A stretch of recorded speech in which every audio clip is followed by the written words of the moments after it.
ये कहानी है पूरनपुर गांव की, जो इतना खूबसूरत था कि बस लोग देखते ही रह जाते थे। वहाँ के लोग भी बहुत सरल और सादे थे, लेकिन उस गांव में एक हवेली थी जिसके पास जाने से लोग कतराते थे, क्योंकि वहाँ वो थी। लगता है बारिश शुरू हो रही है। अरे जल्दी जल्दी चल स्वामी। हाँ हाँ चल रहा हूँ, लेकिन तू ये हवेली की तरफ क्यों ले जा रहा है भाई? अरे ये छोटा रास्ता है ना। हाँ ये बात तो है। चल जल्दी चल। लेकिन जैसे ही वो लोग हवेली के पास पहुँचे तो बारिश बहुत तेज हो गई और ओले भी गिरने लगे। अरे भगवान, ओले गिरने लगे। अरे भैया मेरा तो सिर ही फूट जाएगा इन ओलों से। हाँ अरे जल्दी कोई छत ढूंढ। अरे सामने वो हवेली है ना, इसमें चलते हैं चल। अरे नहीं नहीं भैया, उस हवेली में मत जा। अरे तुझे रुकना है तो रुक, लेकिन मैं तो जा रहा हूँ अंदर। मुझे चोट खाने का कोई शौक नहीं है, समझा?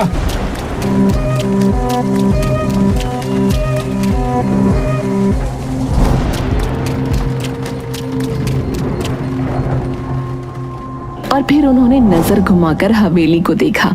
हवेली इतनी पुरानी थी जितना पुराना गांव, लेकिन इतनी पुरानी होने के बावजूद वो जर्जर नहीं थी, लेकिन हाँ डरावनी जरूर थी। अरे यार, ये बारिश के चक्कर में हम कहाँ आकर रुक गए। जल्दी बारिश रुके तो हम यहाँ से भागे। अरे भाई ये आवाज किसकी है? कौन सी आवाज है? भाई मजाक मत कर यार। ये कौन आ गया? ये कौन आ गया? ये कौन आ गया? उन लोगों ने घूमकर देखा तो हवेली के एक कोने में अजीब सी बुढ़िया बैठी थी, जिसके सफेद बाल खुले हुए थे और वो कुछ बड़बड़ा रही थी। दोनों डर से कांप उठे और फौरन बाहर भागे। बाहर अभी भी ओले गिर रहे थे, लेकिन इस बार वो ओलों की चोट खाते हुए अपने घर की तरफ भाग गए। भैया राम, भैया लोग सही कहते हैं सोनी। अरे वहाँ कुछ है भैया। भैया मैं तो कसम खाता हूँ अब उस तरफ नहीं जाऊंगा भैया। पूरनपुर गांव में कुछ दिन बाद एक बड़ी अजीब घटना हुई। गांव में 4 नए लोग पहुंचे, एक नौजवान जोड़े के साथ 2 नौजवान लड़के और। अरे भाई आप लोग कौन हैं और इस गांव में कैसे आना हुआ? नमस्ते, मेरा नाम राजीव है, ये मेरी पत्नी रिया है और ये मेरे भाई हैं रमन और प्रेम। हम यहाँ अपनी हवेली को बेचने आए हैं, जो गांव में पूरब में है। हाँ हवेली है भैया? कौन सी हवेली? वो जो बरगद के पेड़ के पास वाली, वही ना? हाँ हाँ वही, हमारे दादाजी की थी, अब हम उसे बेचना चाहते हैं। ये सुनकर मुखिया हैरान हो गया और गांव वालों की भीड़ जमा हो गई। सब फुसफुसाने लगे। तभी मुखिया सीरियस होकर बोला, बेटा वो हवेली आज भी गांव के डर का कारण है। वहाँ एक बुढ़िया दिखती है, अजीब सी। कोई नहीं जानता कि वो असली है या आत्मा है, कोई भूत है पता नहीं, या फिर हमारा वहम है। गांव में ऐसी अफवाहें आम होती हैं, हमने भी शहर में ऐसे किस्से खूब सुने। अगर वहाँ कोई बढ़िया होती तो अब तक किसी ने वीडियो बना लिया होता ना।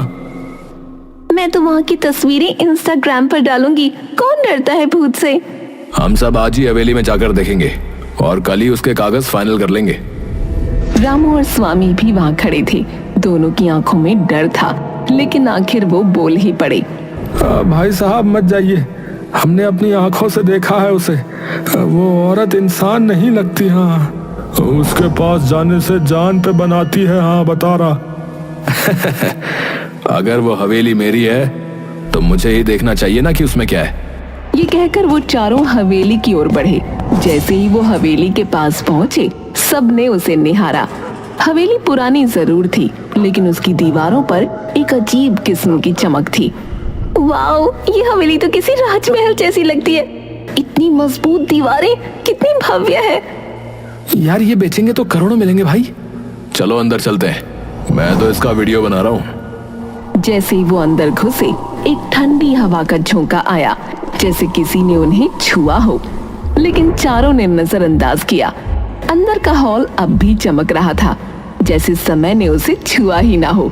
राजीव वहां खड़ा होकर बोला, सोचो यार, इतने बड़े हॉल में लोग रहते होंगे। वाह यार। Serious? What? A royal life? लेकिन यार ये कैसी आवाज है? ये कौन आ गया? ये कौन आ गया? ये कौन आ गया? कोई बोल रहा है शायद। चलो उस तरफ चलते हैं, देखती हूँ कौन इतनी एक्टिंग कर रहा है। चारों उस कोने की ओर बढ़े, लेकिन वहाँ कुछ नहीं था।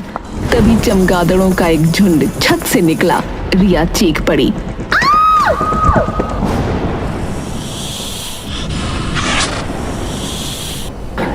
अरे बाप रे, सांप! अरे भागो भाई! हे भगवान, ये हवेली तो जंगल हो रखी है। अफवाहों का भूत और असली जानवरों का आतंक।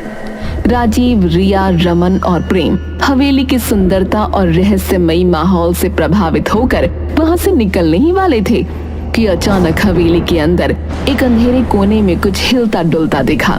सभी की निगाहें उस कोने की ओर मुड़ी। वहां एक औरत बैठी थी, उसी हवेली की वही रहस्यमयी बुढ़िया जिसकी बातें गांव वाले करते थे। खुले सफेद बाल, सूखी सिलवटों वाली त्वचा और पथराई आंखें। वो देखो, वहाँ कोई है। चलते हैं। ये वही बुढ़िया लगती है।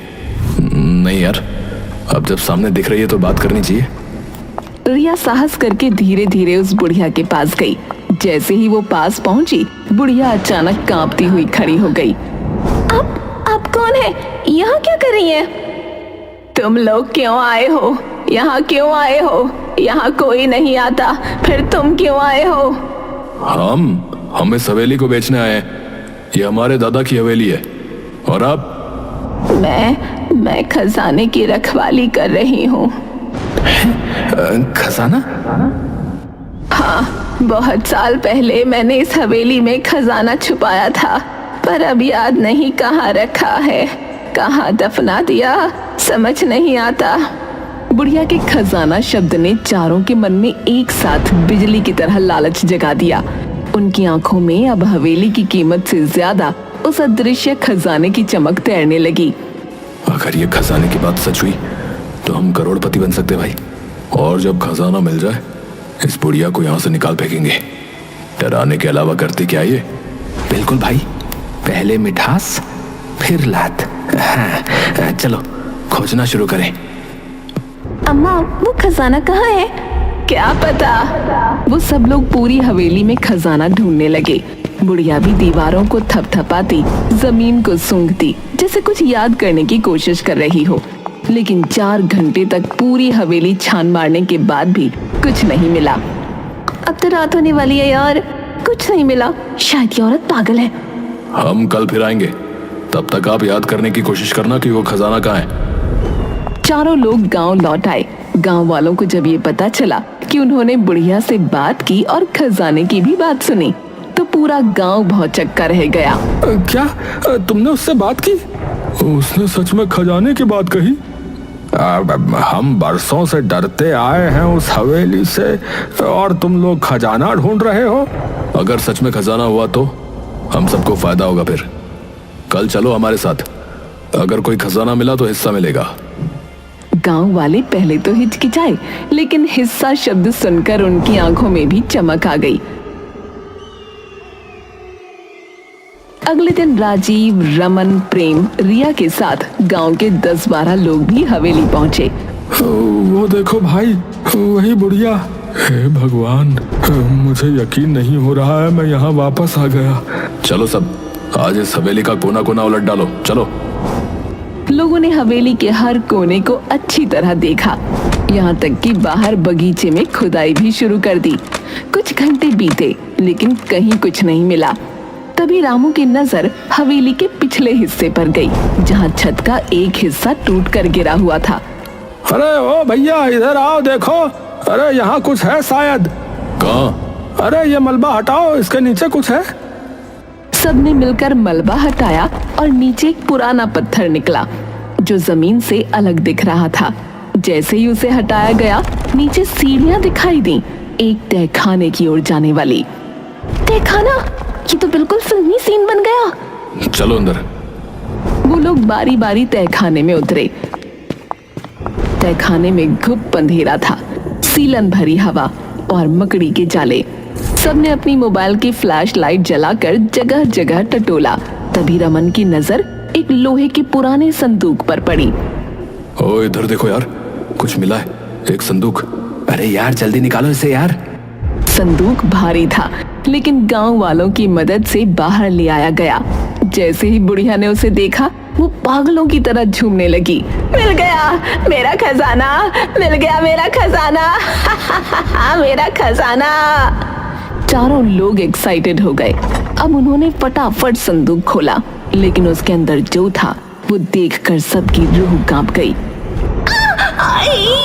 क्या है? ये तो किसी बच्चे का कंकाल है। चारों तुरंत पीछे हट गए, लेकिन बुढ़िया संदूक को पकड़कर बैठ गई और उसकी आंखों से आंसू बहने लगे। ये क्या है? तुमने तो कहा था खजाना है। जवाब दो, ये क्या है? बताती हूँ, सारा सच बताती हूँ। बुढ़िया ने बताना शुरू किया कि उसका नाम गौरी था। एक समय में जवान, सुंदर और भोली भाली गौरी अपने पति और ससुर के साथ इस हवेली में रहती थी। पर किसे पता था कि जिस घर को वो स्वर्ग समझती थी, वो एक दिन उसका नर्क बन जाएगा। बाबूजी, वो आपकी बहू ना माँ बन गई। देखिए बेटी हुई है, कितनी सुंदर है ना। क्या कहा बेटी? तुझे शर्म नहीं आती है? हमारे खानदान में बेटी नहीं होती, बेटा चाहिए था, बेटा। मुझे तो इससे बात भी नहीं करनी, निकम्मी औरत। गौरी के पति ने न तो बेटी को गोद में लिया, न कभी उसकी शक्ल देखी। बच्ची के जन्म के साथ ही मानो हवेली का हर कोना ठंडा और बेरंग हो गया। गौरी अकेली पड़ गई, अपनी नन्ही जान को सीने से लगाकर हर दिन अपमान और तानों से लड़ती। बाबा, मैं क्या करूं? मुझे बेटा चाहिए, कोई उपाय बताओ। उपाय है, अपनी बेटी की बलि चढ़ाओ। रक्त की आग में पुत्र की राख से जन्म होगा। उसने बिना कुछ सोचे तांत्रिक की बात मान ली। एक रात हवेली के तहखाने में जहां अंधेरा रहता था, वहीं उसने अपनी ही बेटी की हत्या कर दी। उसके साथ उसका ससुर और 2 नौकर भी थे। सबने देखा, लेकिन सब चुप थे।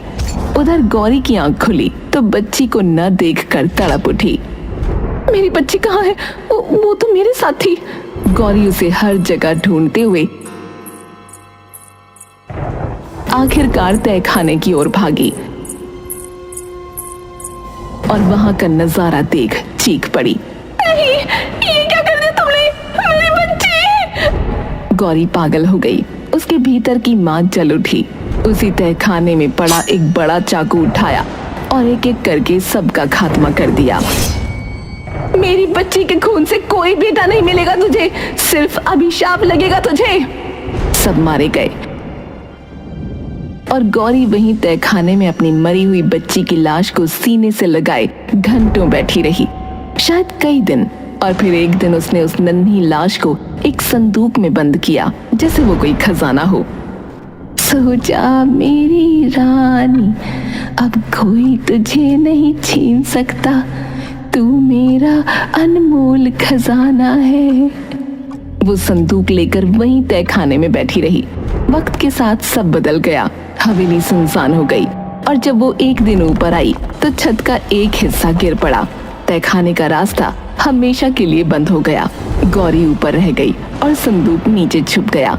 यादें धुंधली हो गईं, पर उसका पागलपन वही रहा।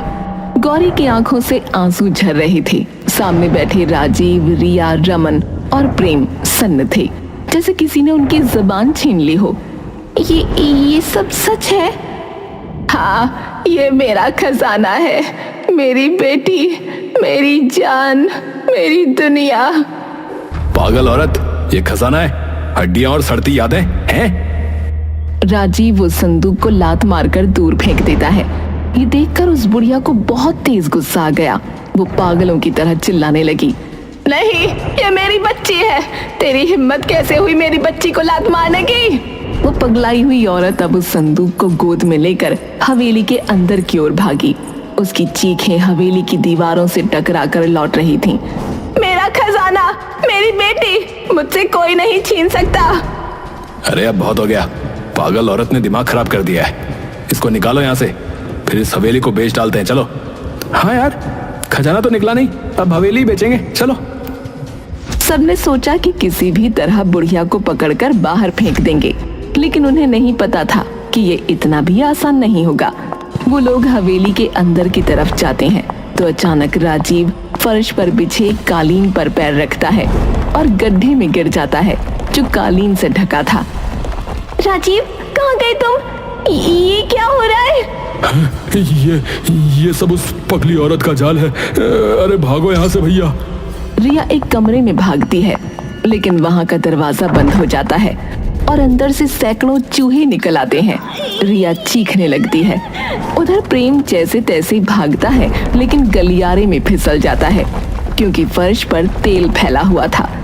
तुम लोग मेरा खजाना नहीं छीन सकते। बुढ़िया अपने बिछाए जालों से बहुत खुश थी, पर उसी समय गांव के और लोग भी वहां पहुंच गए। उन्होंने सब कुछ देखा और एक साथ मिलकर बुढ़िया को पकड़ने की कोशिश की।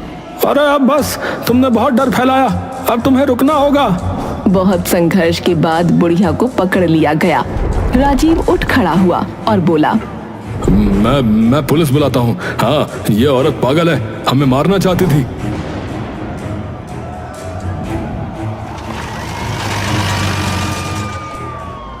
पुलिस जल्दी ही पहुंच गई। सर, हम तो ये हवेली बेचने आए थे। ये औरत हम पर हमला कर रही थी। पागल है सर ये। हाँ, मैं पागल हूँ, लेकिन ये हवेली मेरी है, मेरे खून से सींची गई है। तुम लोग इसे अपना कहते हो, क्या सबूत है तुम्हारे पास? पुलिस को बुढ़िया की बात सही लगी, इसीलिए उन्होंने उनसे कागज मांगे, सबूत मांगे, लेकिन चारों लोगों के पास कुछ नहीं था, न कोई दस्तावेज, न कोई अधिकार। गांव वाले भी अब शंका से भर उठे। राजीव बताओ, इस हवेली का इतिहास क्या है, बोलो। वो हम तो बस अरे वो क्या कर रहा है? हमें फोन करके तू नहीं बुलाया ना, लेकिन अब लग रहा है कि तेरा झूठ पकड़ में आ चुका है। अब चुपचाप सच बोल दे, वरना सीधे जेल ले जाएंगे तेरे। हाँ, हमने हवेली पर कब्जा करने की कोशिश की थी ताकि उसे किसी फॉरेनर को बेचकर पैसे कमा सके। हमें किसी ने यहाँ के बारे में बताया था, तो हमने सोचा कि गांव वालों को बेवकूफ बनाकर अपना काम निकाल लेंगे। हमें माफ कर दीजिए। हैं? माफी? हाँ, जरूर मिलेगी ना माफी। चलो सीधे थाने, चलो, वहीं करेंगे तुम्हें सब माफ। पुलिस ने चारों को गिरफ्तार कर लिया और फिर रामू आगे आया। उसने सबको देखा और बोला, इतनी बड़ी कहानी हो गई, हमें आज पता चल रहा है। देखो भैया, गांव वालों, मुझे लगता है कि हमें इस बच्ची का जो है अंतिम संस्कार करना चाहिए। ये जरूरी है भैया।